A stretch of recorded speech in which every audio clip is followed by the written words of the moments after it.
Morning, everyone. It's lovely to see so many smiling faces here today.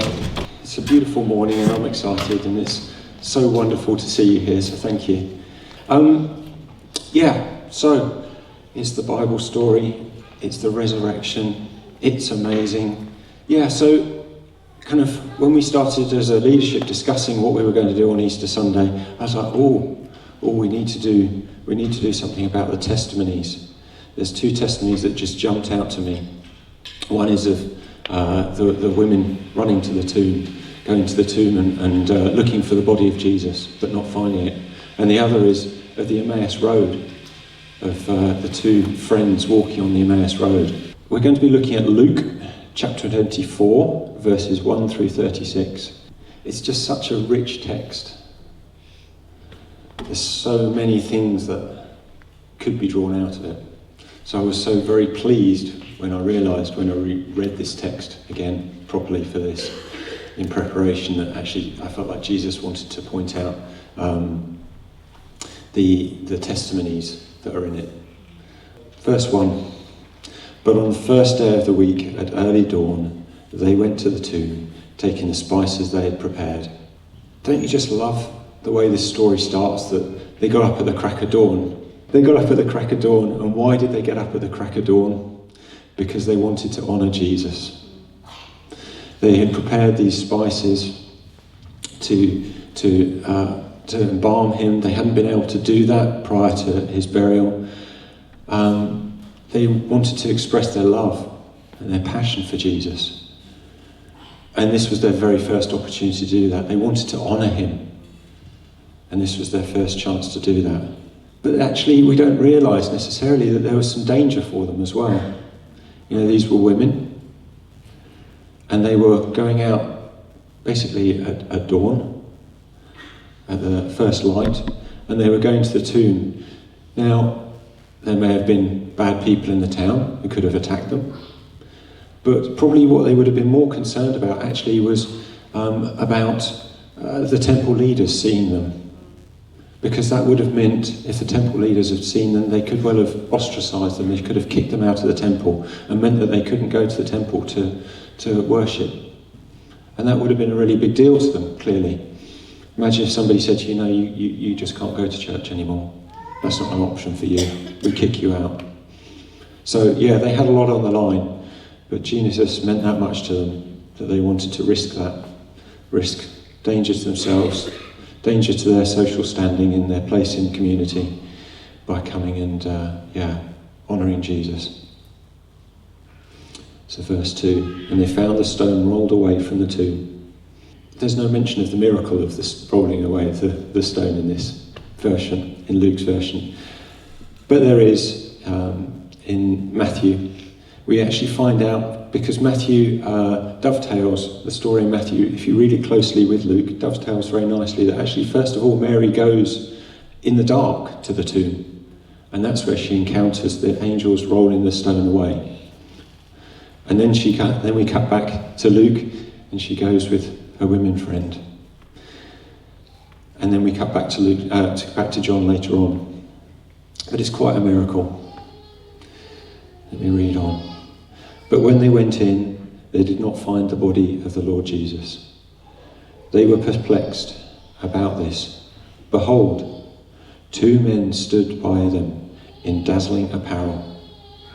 But the women were perplexed, and as they were frightened and bowed down their faces to the ground, the men said to them, why do you seek the living among the dead? He is not here, but has risen. Remember how he told you while he was still in Galilee. And this is the first testimony of Jesus that we find in this story. That the angels give testimony of Jesus, of what he's done, and also of Jesus' prophecy, that remember what he told you, that he will rise again. Now, whilst I was researching this, one of the commentaries points out a fabulous point, and that was that in the Old Testament, particularly in the book of Deuteronomy, Israel is told to remember what has happened, what Jesus has done, what God has done for them. And that actually is the first step towards faith, they're told, is to remember. So what the angels are doing here is reminding them and setting them on the course towards faith. How often is it that in your life you forget to remember what God has done before? That he has come through for you, that he loves you, that he has all good plans for you. It's not the first place I go to. It's really not. I'd love it to be. I'd love to go, oh golly, the boiler's broken. That's okay. Jesus has fixed this before, has resolved this before, has carried me through it. What am I going to do? No. We so often spiral, don't we? But yeah, the angels are doing a wonderful thing of reminding and helping them step into that faith.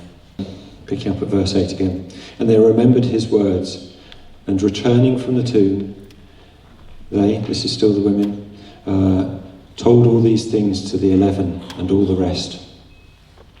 Now it was Mary Magdalene and Joanna and Mary the mother of James and the other women with them who told these things to the apostles.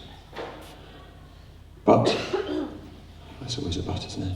But these words seemed to them like an idle tale, and they did not believe them. You know, their job was not a particularly nice job, going and dressing Jesus' body. Probably would have started to smell a bit. There was this danger, but they went, they stepped out. And actually, in doing so, these women became the first modern day evangelists. They were the ones who started this from Jesus, picked it up, and took it out to the rest of us. You know, we can sort of think easily about, you know, we'd like there to be men and women to be on a similar footing, and I think we're headed that way, but those days it definitely wasn't. Women were not considered important at Jesus' time, but Jesus did. He really did, didn't he? He made them the first ones. He made you, lovely ladies, the first ones to take the story back to the apostles. So what did the men do? Dang it! What did the men do? They thought it was an idle tale. I'm disappointed about that, being a man. I must confess. But yeah, so back to the verse. Verse 12. But Peter rose and ran to the tomb. Stooping and looking in, he saw the linen cloths by themselves and went home marvelling at what had happened. Don't you just love Peter? He's always got something to say. Usually the most inappropriate, the foot in the mouth kind of comment. But actually, yeah, I realised that whilst Peter was very close to Jesus, would have been one of his dearest friends through all of this, and so was clearly heartbroken because of Jesus' death at this point. You know, let's not forget he was also the one who denied Jesus. He said he didn't know him. So he's kind of going to be doubly heartbroken, I think, which is perhaps what was necessary for him to get up and run to the tomb and find out what was going on. So, on the road to Emmaus, this is verse 13. That very day, 2 of them were going to a village named Emmaus, about 7 miles from Jerusalem. It's important that there were 2. Anybody care to guess why? You know the answer. I'm not going to. Yes, exactly. 2 people is what's required under Jewish law to establish the credibility of what's been said. So that tells us actually that something important is about to happen. But we know there's something important about to happen as well, don't we? So, and they were talking with each other, this is on the Emmaus Road, about all the things that had happened. well, hello, we've just found another testimony, haven't we? They were talking about all the things that had happened. They were talking about what Jesus had been doing in the town. They were sharing testimony. Perhaps they were reviewing Jesus' life of the miracles that he'd done. The things that, how he'd touched their hearts. Incredible. While they were talking and discussing together, Jesus himself drew near and went with them, but their eyes were kept from recognizing him. In reading for this, I discovered that actually the Greek words for prevented and opened, which comes later in verse 31, are called divine passives. So that's to say that these words, that they were prevented and opened, are things that only God can do. So God stopped them from seeing. God opened their eyes later on. But their eyes were kept from seeing and recognizing him. And he said to them, "What is this conversation that you are holding with each other as you walk?" And they stood still and looked sad. Then the one named Cleopas answered him, "Are you the only visitor to Jerusalem who does not know the things that have happened in these days?" And he said to them, "What things?" And they said to him, "Concerning Jesus of Nazareth, a man who was a prophet, mighty in deed and word before God and all other people." So actually here again, they're giving testimony to Jesus. And it's really important, the phraseology that's used here, because by saying that he was a mighty prophet in deed and word before God, they're actually, that's a way of putting him on a certain level. They're putting him on a level with the greatest prophets of Moses or Elijah. They're putting him on that pedestal. They're saying Jesus is right there. So they're doing well, aren't they? Do you feel like you could be doing that well? Yeah, Jesus, he was like this. To put him on that level. I don't know why Jesus asked this question of them. I kind of feel like maybe he's being cheeky. Doesn't kind of come across, but I wonder if he's being cheeky. But I also wonder if he's offering them the opportunity to share testimony of what's going on. And that by doing that, it'll lead them into greater faith. I think it's probably both of those things. For me personally, I hope that's okay. But there's probably more as well. I was also really struck by this point. That there are these two people walking down the road. And they're alive in their own eyes. And they're talking to a guy they think is dead. But because they haven't actually accepted Jesus at this point as having been raised from the dead and brought back to life, they're actually dead. Talking to an alive man, the only alive man. And the irony of it really struck me. I was like, how often do we think we're in one place and we're completely in the opposite place? But so I really just loved that, the irony of that. Let me carry on. So he was an amazing prophet, a mighty prophet, in deed and word before God and all the people. And our chief priests and rulers delivered him to be condemned to death and crucified him. But we had hoped that he was the one to redeem Israel. Yes, and besides all this, it is now the third day since these things happened. They hoped. I don't think this was an earthly hope. Good to see you. I don't think this was an earthly hope, but a heavenly hope. And they put their hope in Jesus.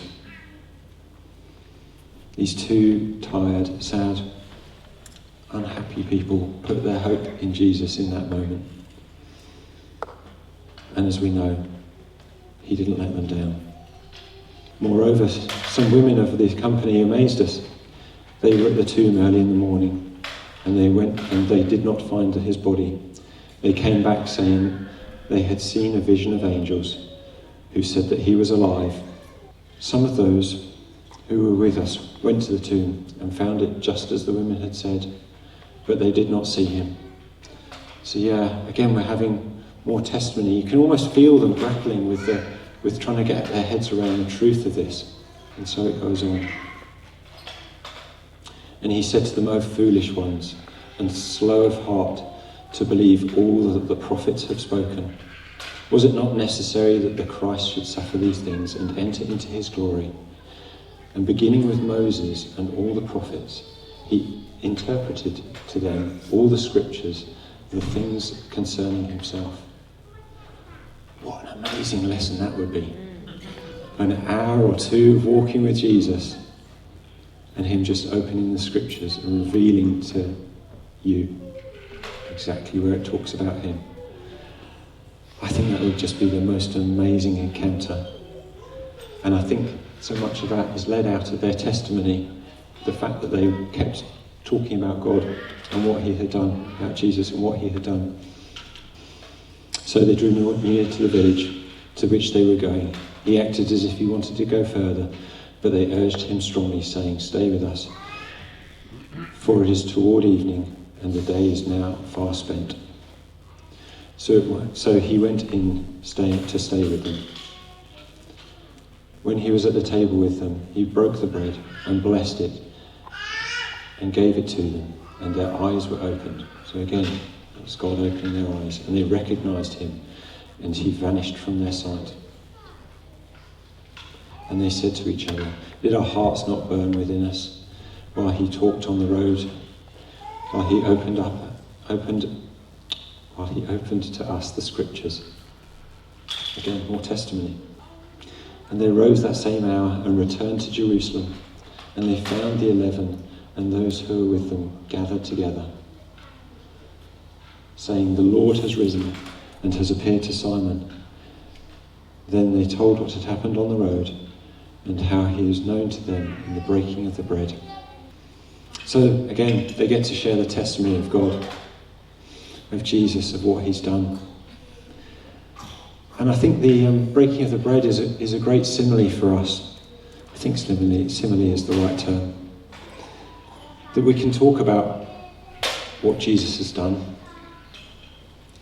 but it's only when we break the bread, which is his body, that do we really have our eyes open, and can we really step into all that he has, and do we actually get to recognise him for who he is? And I don't think that recognising God for who he is in the breaking of bread is a one-time thing. I think that's a lifetime thing that we continue to do. So and then Jesus, whilst they were talking, Jesus himself stood among them and said to them, Peace to you. So actually, we see many disciples here, and I'm counting the women folk in there as well, and they have encounters with Jesus at different times. Mary has it in the tomb. We're told that Simon, although we're not told the detail of it, has it before the Emmaus Road. The two on the Emmaus Road have an encounter with Jesus, and then they all do. And I think that's really important, that when somebody has an encounter with Jesus, and we get to see it, and we get to hear about it, don't think, oh, that's their encounter. I didn't get to be part of that. That's not part of me. Go, okay, you've done that over there, Jesus. I must keep walking this road with you, because I'm going to step into my encounter soon. I'm going to soon get to meet you. And keep on that journey of faith. And we now know that we can keep on that journey of faith by talking about him, about his goodness. So let's do that. So just as I wrap up, I think we've probably all got testimony of Jesus. Certainly if we've said yes to him, we should have. So what's your testimony? What opportunities is Jesus going to give you to share your testimony this week? Are you going to manage to be faithful with that testimony and to share that?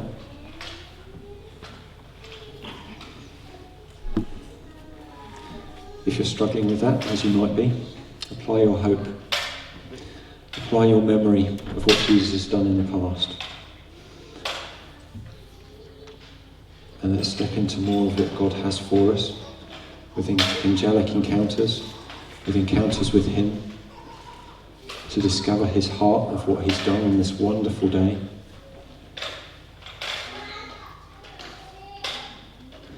So let me just pray as we wrap up. Jesus, thank you so much for your word. Thank you so much for the richness of the story of Easter.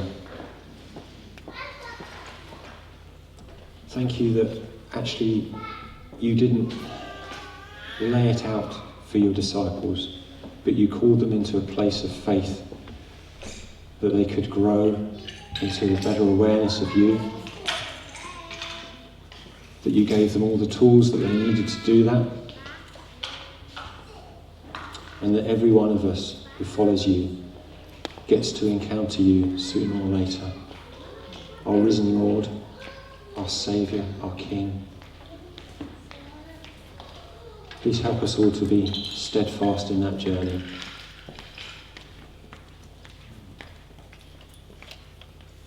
And would you give us the opportunity to share our testimony this week, Jesus? To share what you've done,